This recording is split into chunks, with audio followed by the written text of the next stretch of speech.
America.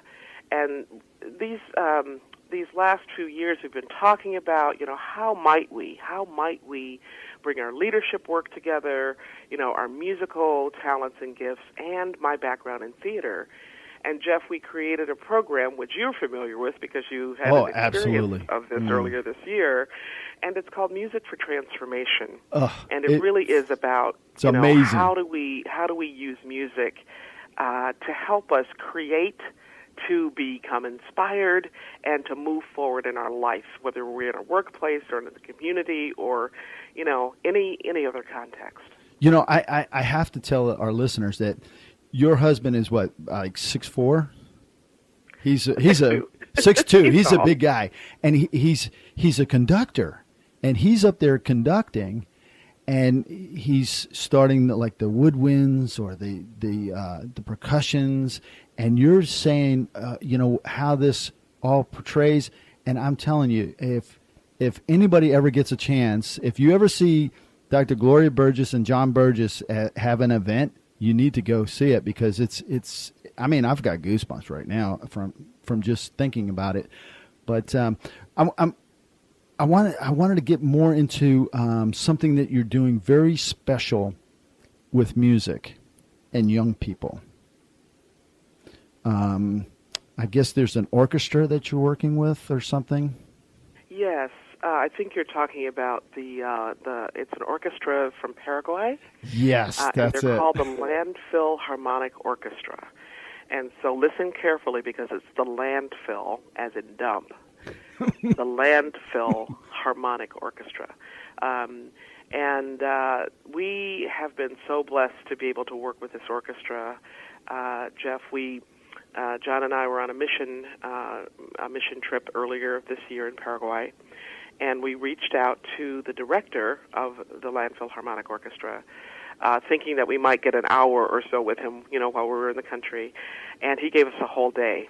Wow. And so we fell in love with Fabio Chavez, who is the artistic director, music director of the orchestra, not only because of what he's pouring into these young people and giving them an opportunity to come up out of a life of extreme poverty, a life cycle that would never break, really never break, unless they had this kind of opportunity, but also because of his vision that goes not only, for the music and what music can bring to a young person's life, but how that music can also reignite the community and reignite the families, so that they are recreating what's possible in their lives. So it goes from music to community building to, I'm going to say, people building, and all of those aspects are, they're spawned. The beginning place is through the music. So John and I have had an opportunity to work with this orchestra. We've brought them here to the Pacific Northwest. We intend to keep bringing them back, and to work with them in different places. Now, is that something that people can help with? I mean, I'm going to give you an opportunity in just a little bit to promote more, but this seems to be something special. And is this something that the community here can help you develop this, or is this something that is just a work of, it's a work in progress, and as things happen, things happen? Well, so the community can support. So thank you for asking that question. When we brought them to our town, to the Seattle area, we actually didn't realize what we were doing. Honestly, we were learning, and as we journeyed along, and we realized that it was actually quite a lot of steps to go through. We had to raise a lot of money to bring them here. They have no money of their own, and so we actually raised thousands of dollars to bring them here, and thousands more to provide scholarship money for the young people. So if you would like to support financially, there's a way that you can do that. Yes, absolutely. Absolutely. And you'll tell us that right towards the end, right? I will. Oh, good. So why do you think right now, as we've spoke over the last couple of months, and now is the time for you to be on radio? What do What do you hope to accomplish from having a show? Well, that's a great question, Jeff. I have thought for years about how to reach more people. I believe that, that our responsibility is to give our gifts back to God, and God has created me to pour life into people. And I've thought about radio on and off probably for the last, I'm going to say maybe 10 years or so. And for one reason or another, it just didn't seem to be right timing or the right opportunity. I've been on a lot of other people's radio shows, like yours. But when I met you, Jeff, honestly, you made the difference for me. And this is not just a plug for TNR, but it's a plug for Jeff. It's a plug for you. You listened to me, you cared, you poured life into me, and honestly, when we first had a very long, extended conversation, 8 or 9 months ago, I had no idea you were even in radio. And so I think that was the time I said, you need to be on Broadway. Yeah. And so anyway, we had a wonderful talk, and then I Googled you, and I looked up your background, and I thought, mercy, this is just, it's one of those God moments. And so this is not only right timing for me, but it's also right timing because of you and who you are and what you represent and the life that you've led and the platform that you are creating to, help people like me and others get their word out, to inspire, to equip, and hopefully to transform some lives out there. Yeah, that's what my hope is, that we're able to transform lives. And thank you so much for those kind words. And because of it, I'm going to put you right on the spot. Go ahead. We have many good shows that our listeners are following, and the question comes down. And I know this is putting you on the spot, but why should they follow or listen to yours? I mean, what can they really expect from the program? That's a great question, and I believe that there are voices in the world that only some people can hear. There's 7 billion people on the planet, and each one of us has a unique voice print, a unique fingerprint, and I think a unique message. And some of us can hear, we can hear that message delivered through only some people. You might be saying the same thing that I'm saying, Jeff, or I might be saying the same thing that somebody else is saying, but because of my unique history, my unique family circumstances, my unique life circumstances, and how I view the world, how I move through the world, the music of my life, so to speak, I believe that I have a message, that I have something to share, that I have something of value to pour into people and to bless them with that they may not be able to hear from anybody else on the planet. And that's why I'm here. And I'm just so hopeful that I will have something of value to provide, and I want to encourage listeners to feedback, to give me that feedback and say, here's some things we'd like for you to talk about, for you to explore. Here's some things that maybe didn't resonate so well. I'm open to all of that. Yeah, a couple months ago, I had a person that I believe Rhea Story on, and she said something really unique. It's not really unique in a sense that, it's the only time it's ever been said, but it's something that people don't really think about. And it's that everybody has a story.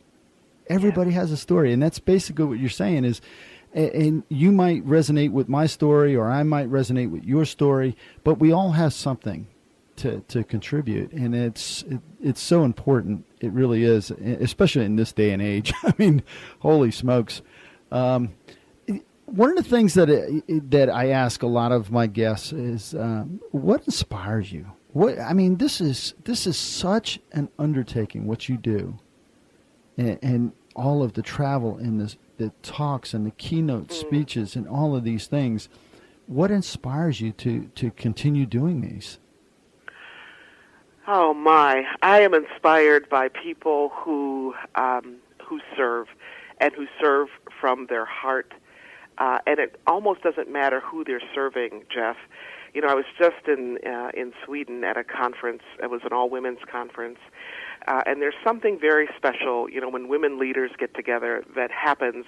And it's kind of this magical place, and it doesn't happen when, you know, when male leaders are there. I don't know why it doesn't happen, but I have some thoughts and ideas about that. But for us, I do too. we went deep really fast. We realized that we were all there, you know, kind of in the same place. Very accomplished women leaders. But we were all looking for something else, looking for something more, looking for a bigger way to make a difference or a bigger way to serve. And what we discovered, I mean, we were from, you know, very different countries, vastly different backgrounds, but when we started to share our stories, okay, when we started to share our stories, we realized how similar we all were. Okay, different ages, different ranks, different sectors of work. I mean, we had people from finance, from law, from human trafficking, you know, attorneys working in that area, from the military, people in leadership like me, poets like me, wow. artists, all of that. And we realized how similar we were. And so I'm just really grateful to be fed by people like that, to be inspired by people like that. One of the women there told a story. In fact, I'm going to have her on my show. I know that I will. You know, as soon as I can get her booked.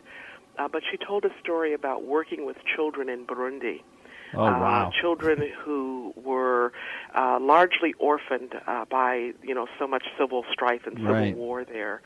And the story she told, and it was for me. I know that it was for me because I had talked about, you know, bringing my arts and music background into my leadership work and bringing it kind of full circle. And she said, Gloria, we were working with these children to write storybooks, picture books, and they were writing the story. And the story that they were writing is the future of their country. Oh, wow. Wow. And I said, and I just melted. And she looked at me. She said, "Oh, I'd be happy to send you a copy if you'd like." And I said, "Oh, please do."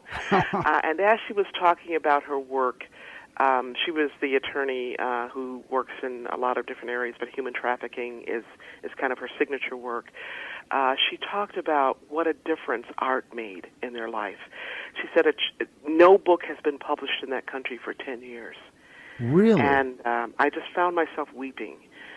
So that, you know, that kind of work, that kind of service inspires me, that kind of person with a heart of compassion and love and just, you know, creativity. Yeah. You know, it's a sad commentary for a lot in our country that they think, so many people think that there are so many things so bad and so wrong with what we do and how we are and all of that. All you have to do is look at that. No book published in 10 years in a country. Yeah. It's amazing. That's it's unbelievable, actually. I mean, it really brings you home to, you know, appreciate the things that you do have. Absolutely. And to engage these young people, these children who, you know, whose eyes, I'm sure I can just imagine their faces just lighting up with a sense of possibility and joy, creating a future, and recording it in a book. Yeah. Wow. Well, I don't want to steal your thunder for a potential show about the difference between men and women.